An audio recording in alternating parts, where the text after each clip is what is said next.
আমরা চিরকুট থেকেও বিভিন্ন প্রশ্ন করব। এবারের পরের প্রশ্ন। আমার নাম সমীর, আমি একজন স্টুডেন্ট। আমি যে প্রশ্নটা করব, আপনি বললেন যে ইসলামে পুরুষদের বিয়ে করার একটা সর্বোচ্চ সীমা রয়েছে, কিন্তু নবী মুহাম্মদের কেন 11 জন স্ত্রী ছিল? এভাবে কি বলা যায় যে তার যৌন আকাঙ্ক্ষা বেশি ছিল? ভাই, আপনি প্রশ্ন করলেন যে ইসলামে পুরুষদের বিয়ে করার সর্বোচ্চ সীমা যখন 4টা, তখন নবীজির কেন 11 জন স্ত্রী ছিল? আমি আপনার সাথে একমত যে পবিত্র কোরআনে সূরা নিসার 3 নম্বর আয়াতে উল্লেখ করা হয়েছে যে তোমরা সর্বোচ্চ 4 জন স্ত্রীকে বিয়ে করতে পারবে।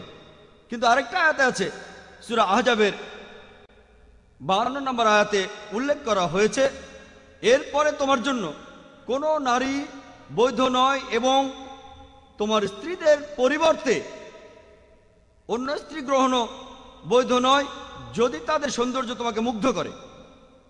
তবে তোমার দাসীদের ব্যাপারে এটা প্রযোজ্য নয়। পবিত্র কোরআনে এই আয়াত সূরা আহজাবের 52 নম্বর আয়াতে একথা উল্লেখ করা হয়েছে, যেখানে নবীজিকে অনুমতি দেওয়া হয়েছে যে তিনি তার সব স্ত্রীকে রাখবেন, কিন্তু একই সাথে তিনি অন্য কাউকে বিয়ে করতে পারবেন না। যদি ভালো করে দেখেন কেন নবীজির জন্য অন্য নারীকে বৈধ করা হয়নি, আর এছাড়াও তিনি তাদেরকে তালাকও দিতে পারবেন না, কারণ পবিত্র কোরআনে আরো একটি আয়াতে বলা হয়েছে যে রাসূলের পত্নীদেরকে বিয়ে করা, তারা তালাকপ্রাপ্ত হোক অথবা বিধবা হোক, তোমাদের জন্য তারা বৈধ নয়, কারণ তারা উম্মুল মুমিনিন, তারা হলেন মুমিনদের মা। তাহলে কেউ নবীজির স্ত্রীদের বিয়ে করতে পারবে না, আর এছাড়াও নবীজি তালাকও দিতে পারবেন না। আর যদি ভালো করে দেখেন যে নবীজি কেন 11টা বিয়ে করেছিলেন, সেগুলো হয় সমাজ সংস্কারের জন্য অথবা রাজনৈতিক কোনো কারণে, যৌন তৃপ্তির জন্য নয়। তিনি প্রথম যে বিয়েটা করেছিলেন তিনি ছিলেন বিবি খাদিজা রাদিয়াল্লাহু তাআলা আনহা। তখন তার বয়স ছিল 40 বছর আর নবীজির ছিল মাত্র 25 বছর, আর তিনি ছিলেন একজন বিধবা 2 বার। চিন্তা করেন, নবীজি সেক্সের জন্য বিয়ে করলে এমন মহিলাকে কেন বিয়ে করবেন যিনি নবীজির চেয়ে 15 বছরের বড় আর যিনি বিধবা হয়েছিলেন 2 বার? যদি ভালো করে দেখেন, যতদিন বিবি খাদিজা রাদিয়াল্লাহু তাআলা আনহা তিনি যতদিন বেঁচে ছিলেন, নবীজি ততদিন অন্য কোনো মহিলাকে বিয়ে করেননি। যখন তার বয়স 50, তখন বিবি খাদিজা রাদিয়াল্লাহু তাআলা আনহা মারা গেলেন। নবীজি 53 বছর বয়স থেকে 56 বছরের মধ্যে অন্যান্য স্ত্রীদের বিয়ে করেছিলেন। যদি তার যৌন আকাঙ্ক্ষা বেশি থাকতো তাহলে বিয়েগুলো তরুণ বয়সেই করতেন। বিজ্ঞান আমাদের বলে মানুষের যত বয়স বাড়ে যৌন আকাঙ্ক্ষা কমে যায়।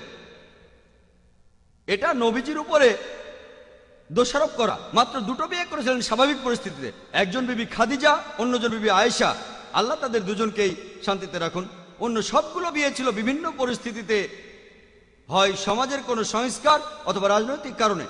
যদি নবীজির বিয়েগুলো দেখেন, তার মধ্যে 2 জনের বয়স ছিল 36 বছরের নিচে, আর অন্যান্য সব স্ত্রীদের বয়স ছিল 36 বছর থেকে 50-এর মধ্যে।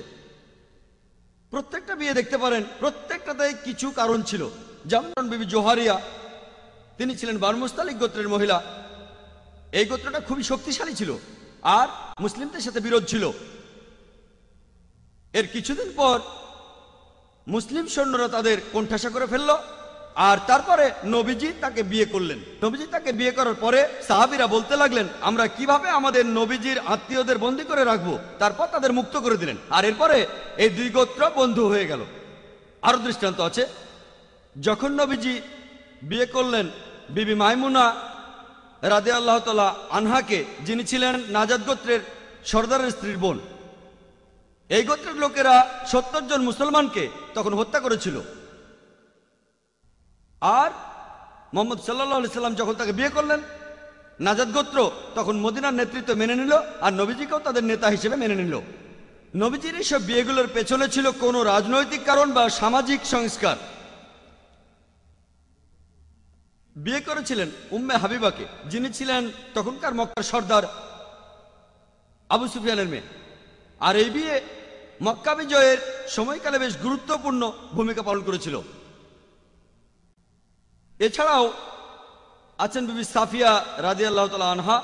তিনি ছিলেন একজন শক্তিশালী ইহুদি নেতার মেয়ে। বিয়ের পর ইহুদিদের সাথে মুসলমানদের সম্পর্ক ভালো হয়ে গিয়েছিল।